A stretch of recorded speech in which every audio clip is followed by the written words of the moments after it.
Hello மக்களே, welcome to Delhi tax. எல்லாருக்கும் happy morning. இன்னைக்கு எபிசோடு வெளியிலாவுடைய ரிலேட்டிவ கிட்ட நெருங்கிட்டாரு விஜய். அங்க போயிட்டு அவங்க பெரியப்பா அட்ரஸ் எல்லாம் வாங்கி கண்டுபிடிச்சு கேட்கும் போது எங்களுக்கே இங்க வந்து இதுக்குமே வழி இல்லாம இருக்கும். ஸோ இன்னொருத்தவங்களை வச்சுலாம் எங்களால சேவ் பண்ண முடியாதுன்ற மாதிரி அப்படியே நாங்க நீங்க காசே கொடுத்தாலும் அவ எங்க கிட்ட ஒட்ட மாட்டா. அவங்க மாமா ஒருத்தர் இருக்காருன்னு சொல்லிட்டு மாமாவுடைய அட்ரஸை கொடுக்குறாங்க. ஸோ அந்த மாமா தான் நம்ம வந்து இவ்வளவு நாளா பிக்சர்ஸ்ல பார்த்த மாமா. ஸோ நாளைக்கு வந்து விஜய் அவரை கண்டிப்பா கண்டுபிடிச்சிருவாரு. ஏன்னா அவங்க அட்ரஸ்மே வாங்கிட்டாரு. இதெல்லாம் ஒரு சைடு இருக்கு. இன்னொரு சைடு அவங்களுடைய பிசினஸ் வந்து எப்படியாவது வந்து இம்ப்ரூவ் பண்ணணும் அப்படின்னு இருக்காங்க இல்லையா, அப்பளம் பிசினஸ்.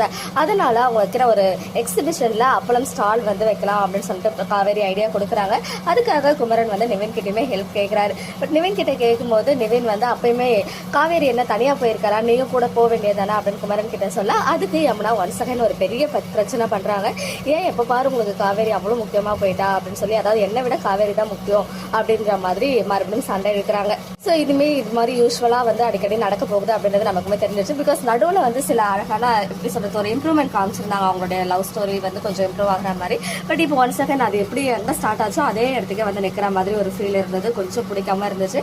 அண்ட் இன்னொரு சைட் நம்ம ப்ரொமோ கண்டென்ட் குமரனுடைய அம்மா வந்து அந்த குங்குமப்பூ வந்து உனக்கும் வேணும்னா நீ உன் ஹஸ்பண்ட் கூட போய் சேர்ந்து வாழ அப்படின்னு சொல்லிட்டு காவேரியோட ரியாக்ஷன். அப்புறம் வெளியில வந்து தனியா அவங்க வந்து அவங்களே சமாதானப்படுத்திக்கிட்டது. அப்பாவுக்கு தெரிஞ்சா கிலோ கணக்கில் குங்குமப்பூ எடுத்துட்டு வந்து கொட்டுவாங்க. இவ்வளோ செல்வாக்கு இருந்தும் நம்ம எப்படி இருக்கோம் அப்படின்ற மாதிரி ஃபீல் பண்ணாங்க. அது மட்டும் இல்லாமல் நீ குங்குமப்பூவே குடிக்கிறதுனால அப்பா மாதிரி அழகாக பிறந்துடணும் அப்படின்னு பாப்பாவுக்கு அட்வைஸ் வேறு. இதெல்லாம் வந்து நர்மதா பாப்பா தூரத்தில் இருந்து பார்த்து குட்டி டவுட் வர மாதிரி காமிச்சாங்க. பட் காவேரி என்னென்னமோ சொல்லி சமாளிச்சுட்டாங்க. ஸ்டார் பாரு உனக்கு பிடிச்ச ஸ்டார் இருக்குன்னு சொல்லிட்டு மேலே காமிக்கிறாங்க, வானத்தை ஸ்கையை பார்க்குறாங்க. ஸோ கண்டிப்பாக இன் ஃபியூச்சரில் மேபி நர்மதா பாப்பாவுக்கும் டவுட் வந்து தெரிய வருமோ அப்படின்னு ஒரு குட்டி டவுட் இன்னைக்கு வந்திருக்கு.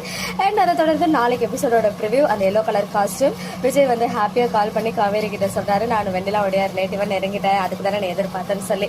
அண்ட் இந்த காஸ்டியூம் பார்த்ததுமே நமக்கு எல்லாம் ஞாபகம் வர்றது பசுபதியோடைய என்ட்ரி. ஏன்னா இதே காஸ்டியூம்ல பசுபதியோட என்ட்ரி நாளைக்கு எபிசோட்ல இருக்கு. ஸோ அதை பத்தி நம்ம அப்புறமா பேசலாம். இன்னைக்கு நான் ரொம்ப லேட்டாக எழுந்திரிச்சிட்டேன், லாஸ்ட் டே ஆஃப் ஸ்கூல் வேறு. ஸோ நிறைய விஷயங்கள் அப்புறம் நம்ம வந்து வீடியோஸில் பேசலாம். இன்னைக்கு எபிசோட் பார்த்தீங்கன்னா உங்களுடைய ஒப்பீனியன் என்ன அப்படின்னு கமெண்ட்ல சொல்லுங்க. ஓகே மக்களே, நெக்ஸ்ட் வீடியோவில் மீட் பண்ணுறேன். எக்ஸ்க்ளூசிவ் அப்டேட்ஸ்க்கு மறக்காம நம்ம சேனலை சப்ஸ்கிரைப் பண்ணிக்கோங்க.